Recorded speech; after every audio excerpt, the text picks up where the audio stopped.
በትናንትናው ዕለት ከብሔራዊ ባንክ ወጣ ስለተባለው የዋጋ ዝርዝር ወይም ኢምፖርትድ አይተምስ ፕራይስ ሊስት 3 ስጋቶችን ላንሳ። የመጀመሪያው ይህ ፕራይስ ሊስት እውነት ከብሔራዊ ባንክ ነው የወጣው ወይ የሚል ታማኝ የሆነ ሶርስ እስካሁን ድረስ እኔ ማግኘት ወይም ኦፊሻሊ ማግኘት አልቻልኩም። ጀስት ከተለያዩ ሰዎች ያገኘሁት መረጃውን ሌሎች ግን ለማጋራት ያ መረጃ ትክክለኛና ከብሔራዊ ባንክ ወይም ደግሞ ከጉምሩክ ኮሚሽን የወጣ ስለመሆኑ ማረጋገጫ ያስፈልጋል። ምናልባትም ለባንኮች በውስጥ መስመር የተላከ ነው ወይስ አይደለም የሚለው ነገር መታወቅ አለበት። ምክንያቱም ከአሁን በፊት እንዳየነው አንዳንድ መረጃዎች ከወጡ በኋላ ስህተት ነበረ፣ ምንጩ አልታወቀም የሚል መግለጫ ሊመጣ ስለሚችል። ሁለተኛው ስጋቴ ምንድነው? እውነት ይሄ ፕራይስ ሊስት እውነት ከሆነና ወደ ተግባር የሚገባ ከሆነ በተለይ አንዳንድ አይተሞች ላይ ብዙ አስመጪዎች እንደሚሉት የተጋነነ የዋጋ ልዩነት እንዳለ ነው እየገለጹ ያሉት።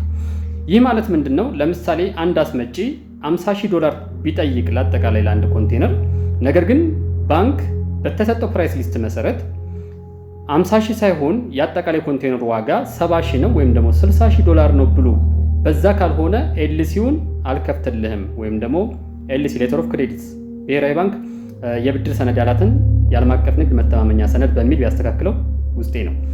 ስለዚህ ምንድነው ወደ ጉዳይ ስመለስ ኦቨር ኢንቮይስ እንዲያደርግ ወይም ደግሞ ያስመጪ ኦቨር ኢንቮይስ አድርጎ እንዲያስመጣ ባንኩ እያስገደደው ነው ማለት ነው።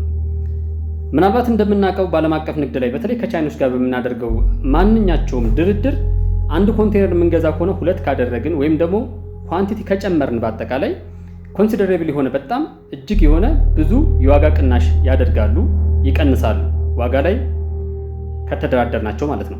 ነገር ግን እኔ ያስቀነስኩትን ዋጋ ባንኩ ኖ በዚህ ፕራይስ ሊስት መሰረት መጫን ያለብህ $70,000 ነው ወይም ደግሞ $50,000 ነው ቢለኝ ኦቨር ኢንቮይስ እንዳደረግ ወይም ደግሞ አስመጪው ኦቨር ኢንቮይስ አድርጎ እንዲያስመጣ እያስገደደው ነው ማለት ነው። ያ ደግሞ አንደር ኢንቮይስን ለመከላከል ሲባል ኦቨር ኢንቮይስ እንዳደረግ ነጋዴው ወይም ደግሞ ይህን ነገር ፕራክቲስ እንዲያደርግ እንዲለማመደው ይገፋፋል ማለት ነው። ይህም ለኢኮኖሚው ለገበያውም ስጋት ነው። ምክንያቱም ኦቨር ኢንቮይስ አድርጎ ካመጣ ተወደደም ተጠላም ነጋዴው ዞሮ ዞሮ ይህንን ልዩነት ወይም ይህን የዋጋውን ወዴት ነው ወደ ሸማቹ ነው የሚገፋው። ይህ ደግሞ ግሽበት ያመጣል ወይም ደግሞ ያለውን ግሽበት ያባብሰዋል ለማለት ነው። ሶስተኛው ስጋት ምንድነው?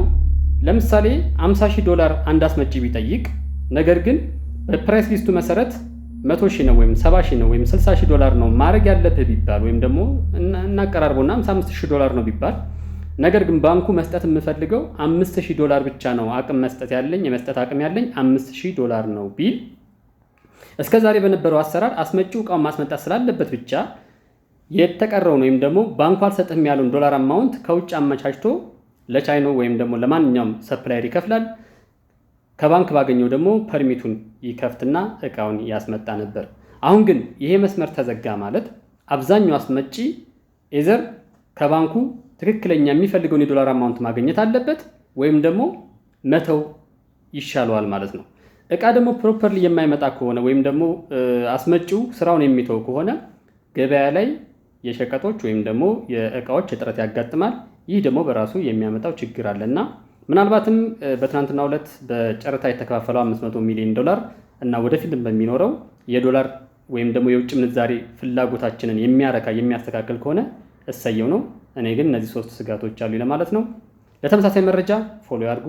እናመሰግናለን።